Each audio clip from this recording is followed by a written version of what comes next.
Graça e paz, senhoras e senhores. Meu nome é André Gonçalves e esse é o terceiro vídeo das nossas aulas na Escola Dominical. Acompanhe porque o tema de hoje é: o verdadeiro evangelho destrona ídolos do coração. Os nossos textos básicos são Mateus 19, 16 a 22, Lucas 19 e Mateus 6, 24. Deixa eu te fazer uma pequena pergunta. Deus já te requeriu alguma coisa que te custou muito entregar? Você lembra da história de Abraão que queria ter filho?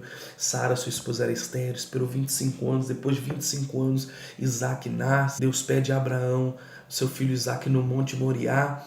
Aquilo custou demais, mas Abraão entregou. Por que será que Deus nos pede coisas tão valiosas ao nosso coração? E por que será que nos dói tanto? André, porque são importantes para nós. Talvez doa não por ser importante, mas porque às vezes a gente julga que sem aquilo, se não for daquele jeito, se não for com aquelas condições, se não for com essa coisa que a gente tem, a gente não vai ser feliz.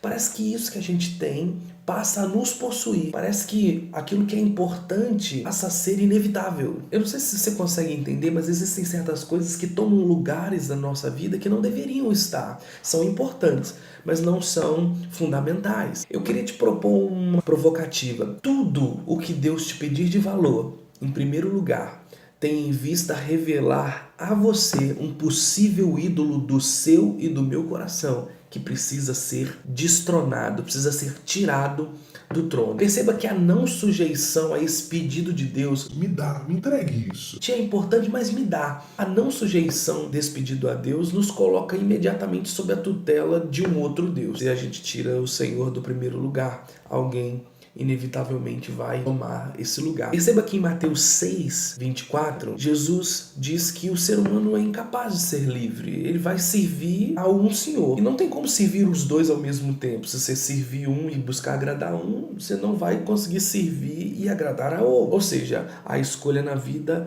é a quem serviremos. Perceba que esse pedido de algo importante aconteceu não somente na sua vida e não somente na vida de Abraão. Eu vou citar alguns deles. Quando Jacó estava fugindo do seu irmão, escondendo a sua identidade, quando ele encontra com o anjo do Senhor, o que o anjo do Senhor lhe pede? Quem é você? E ele vai dizer Jacó. Deus lhe pede algo muito importante para quem está fugindo.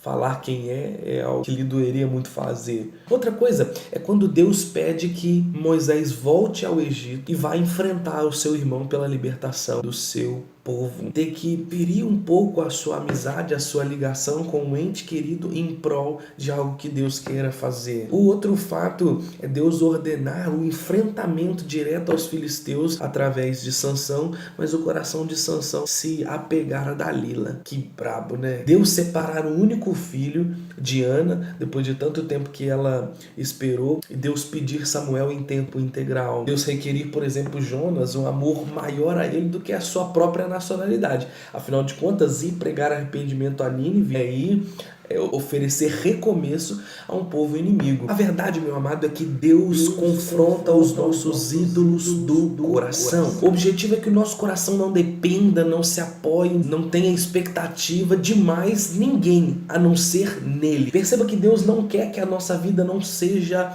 abastada de coisas importantes. Deus quer que as coisas importantes estejam na prateleira do nosso coração, de coisas importantes. O sentido da nossa vida, a segurança da nossa vida precisam estar nele. Agostinho de Hipona vai ter uma frase no livro Confissões e é muito interessante. Ele vai falar: fizeste no Senhor para ti, e o nosso coração ele anda inquieto enquanto não descansar em ti. Martinho Lutero, no seu livro intitulado como Tratado sobre Boas Obras, vai dizer que não obstante ser o primeiro mandamento, descrito em Êxodo 20, versículo 3, a idolatria é a ponta do iceberg de todos os outros pecados que são restringidos por outros mandamentos. Você pode estar falando, mas idolatria? Eu fico me debruçando em imagem de escultura, eu não fico projetando Deus em cima de uma foto que eu vejo. Mas perceba que a idolatria é colocar coisas que precisam estar em segundo plano, no lugar de Deus. Então ídolos aqui não tem necessariamente a ver com obras de imagem. Como diz o professor pastor Jonas Madureira, antes dos ídolos serem artefatos de mãos, ou seja, produções de mãos, ídolos são artefatos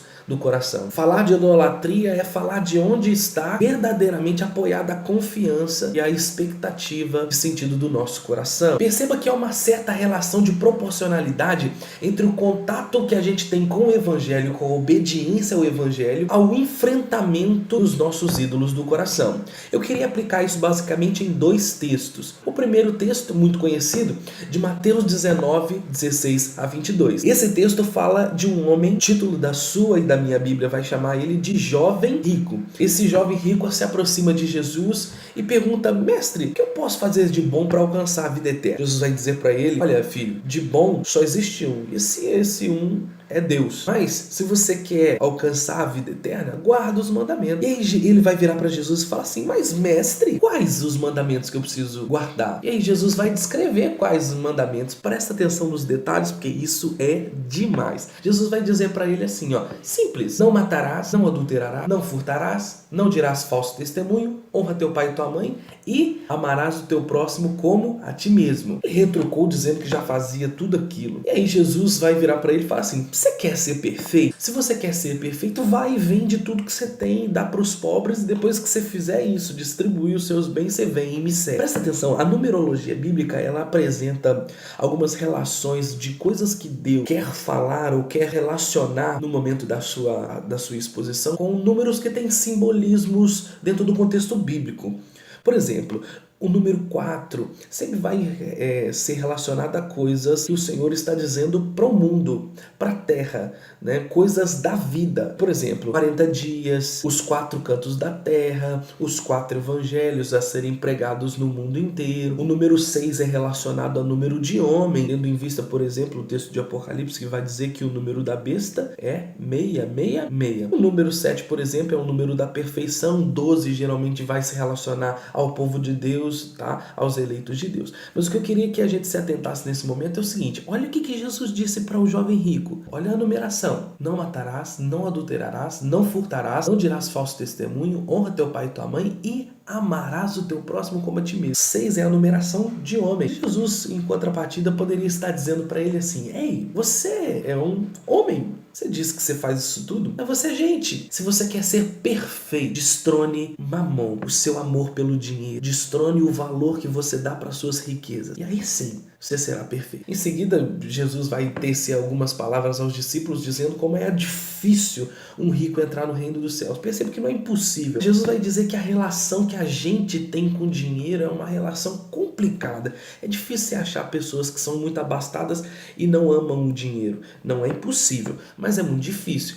Os discípulos ficam chocados com aquilo que Jesus vai dizer e vão falar para ele no verso 25 do capítulo 19 de Mateus, e falam assim: sendo assim, mestre, mas quem pode ser salvo? É impossível ser salvo. E aí Jesus vai dizer a célebre frase: de fato, isso é impossível ao homem, mas aquilo que é impossível ao homem é totalmente possível para Deus. Perceba que a relação que o jovem rico teve com aquilo que saiu da boca de Jesus, com o evangelho que saiu da boca de Jesus a respeito do reino, foi uma repulsa. Ele ouviu e ele saiu. A Bíblia vai dizer que ele ficou constrangido e vazou. O segundo texto que eu queria usar de abordagem, pegando um gancho no texto anterior: se é impossível aos homens, é totalmente possível a Deus. Lucas 19 conta a história muito famosa do pequeno Zaqueu. Zaqueu, para você que não o conhece, ele era um homem rico, ele era um publicano, ou seja, ele era um judeu a serviço do Império Romano. Ele era coletor de impostos e se empenhava naquele instante da história em ouvir Jesus. Por ser de baixa estatura, a Bíblia vai dizer que ele sobe numa figueira brava com o intuito de olhar Jesus, sendo que a multidão estava bloqueando seu campo de visão. A verdade é que Jesus entra na cidade e Jesus o observa e vira para ele e fala assim: Zaqueu, desce, porque hoje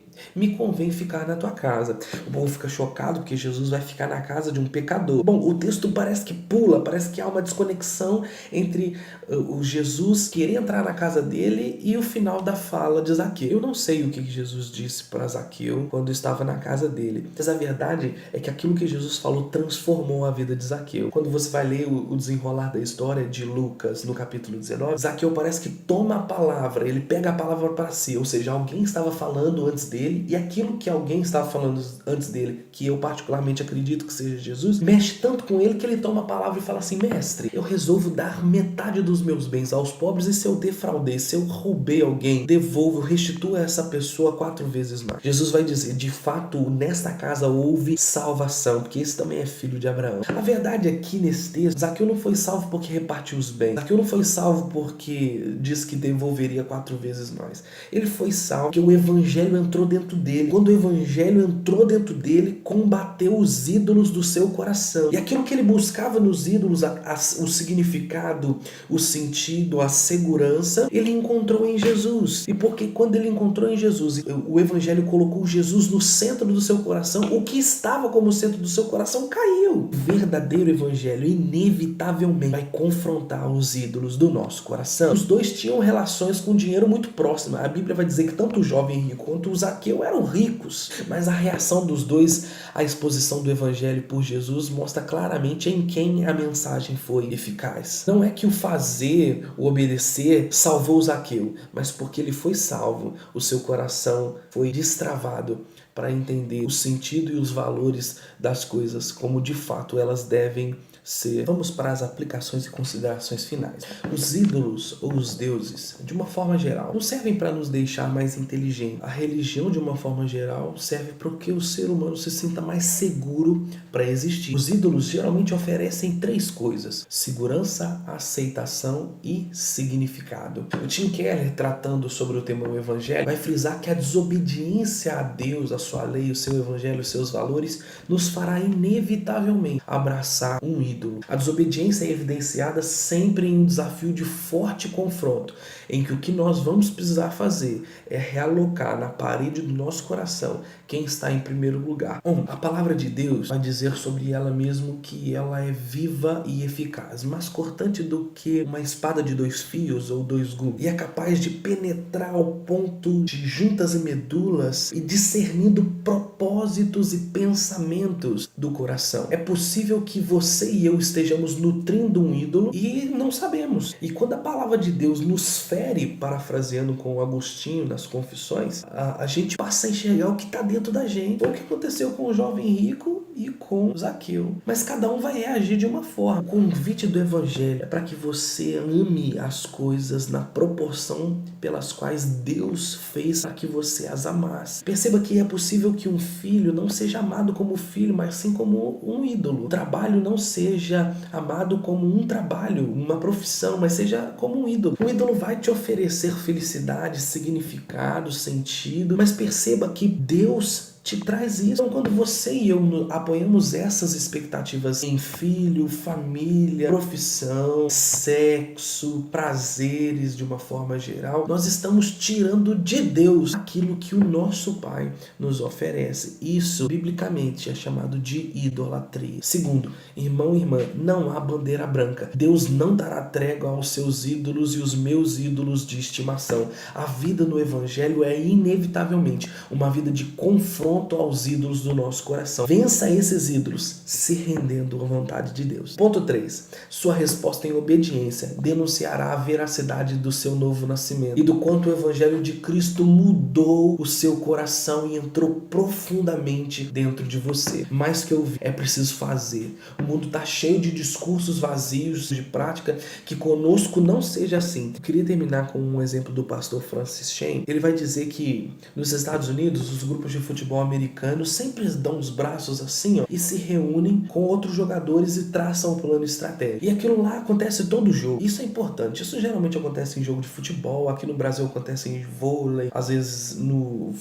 final de um campeonato. Mas o que ele vai abordar é muito interessante. Ele vai dizer o seguinte: aquela reunião é muito importante, mas mais importante pro resultado do jogo é se aquilo que foi acordado na reunião for colocado na prática no jogo. Irmão, todo domingo eu, você nós cristãos, nós estamos reunidos com os nossos irmãos jogadores. A gente ali traça as estratégias, ou melhor dizendo, recebe de Deus as estratégias, a gente entende o plano de jogo, só que, meu irmão, os resultados disso vêm quando eu e você colocamos a bola no pé de segunda a segunda, colocando em prática aquilo que foi acordado na reunião. Eu queria convidar você para todas as vezes que ouvir a palavra de Deus, buscar aplicar. E não ser o homem que constrói a sua casa sobre a areia, mas ser o que constrói a casa sobre a rocha. A diferença entre imprudente e prudente está em ouvir e praticar. Bom, essa foi mais uma aula. Eu espero que essa distância da tela não tenha sido um empecilho para que você ouça a voz de Deus. Esses são os pequenos fascículos do que a gente